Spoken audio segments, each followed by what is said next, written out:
Live from Studio L in the heart of Broomfield High School, it's Books That Matter with your host, our librarian, also known as Conan the Librarian, Jane Schissel.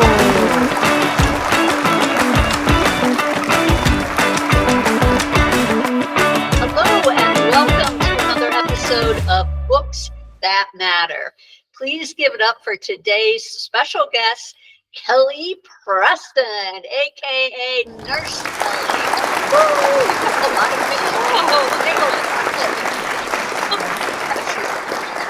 I know. Who knew? Yeah, who did know? Not me. Normally, I ask the guests to tell us what it is they do around here, but I introduced you as Nurse Kelli, so that kind of gives it away. But why don't you tell us a little bit more about a day in the life of Nurse Kelli at Broomfield High? Oh, okay. Well, my office is in the 700 hallway, and I spend a lot of time on my computer.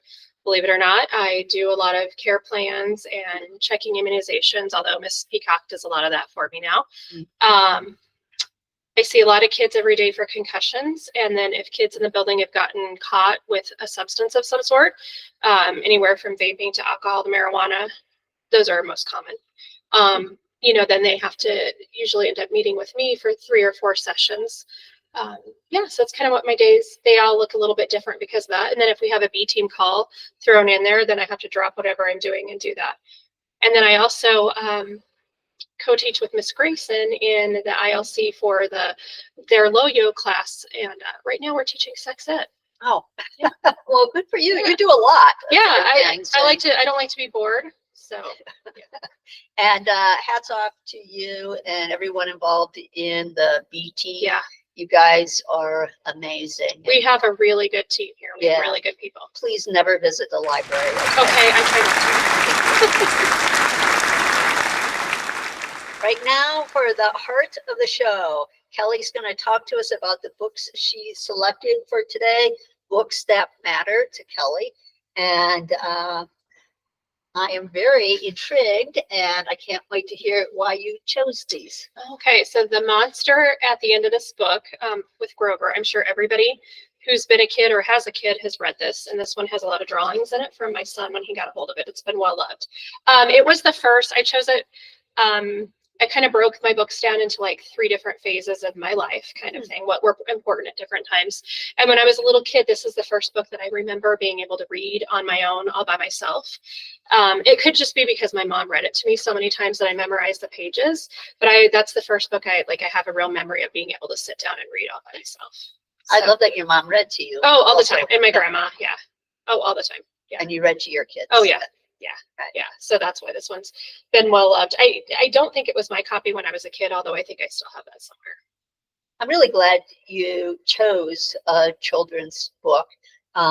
When it's my turn on here someday, I'm also going to choose the children's books. Yeah. I think they're important. They are important. And it launches your reading journey, at least for many of us. So thank you for bringing that. Yeah. No, I mean, I think children books are probably the most important, really, because it's what gets us interested in reading or not, depending on if we've been read to and stuff. Great. And then my next book I chose was Anne of Green Gables. So that was from my middle school going into high school years. When I was a kid, there was a shocking lack of YA. In fact, it wasn't even a genre. And so there wasn't a lot, we went from things like Nancy Drew to Danielle Steele or whatever we found in our grandma's house. And which, grandma, I was a little surprised the first Danielle Steele book I read, which I don't like, but at the time, pickings were slim.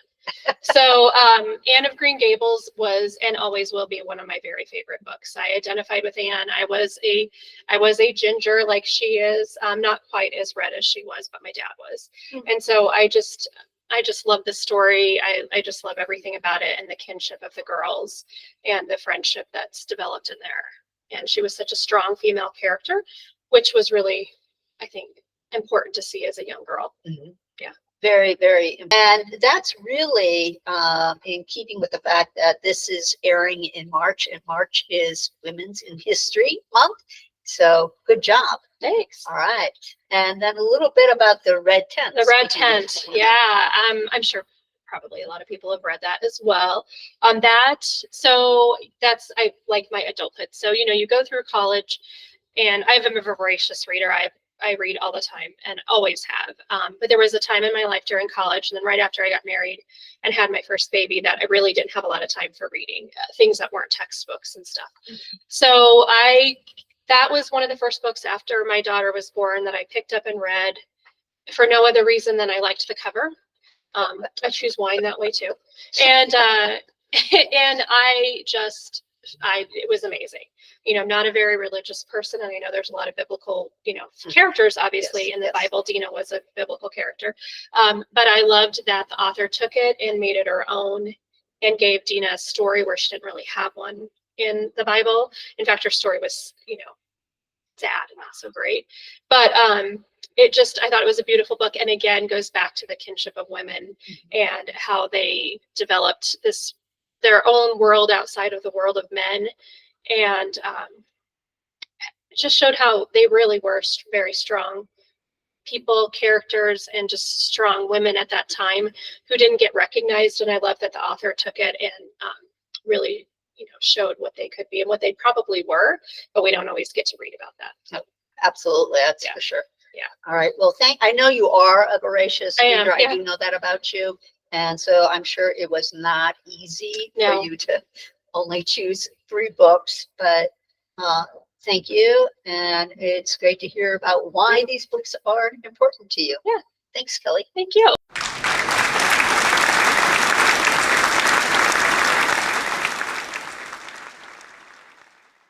Welcome back. And now it's time for the part of the show we call You've Been Booked.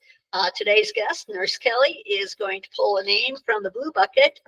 And whoever she pulls that name, that's a person who will be our next guest on Books That Matter. So let me get ready to put their name in the big book of bookings. There we go. All right, Kelly, who's the next guest on Books That Matter? Oh, it is Katie G. Katie G. I don't want to pronounce it. Hey, Gabriella. Hey, works for Katie G. Oh, that's right. And thank you so much for Oh, well, thank you for having me. Bye-bye,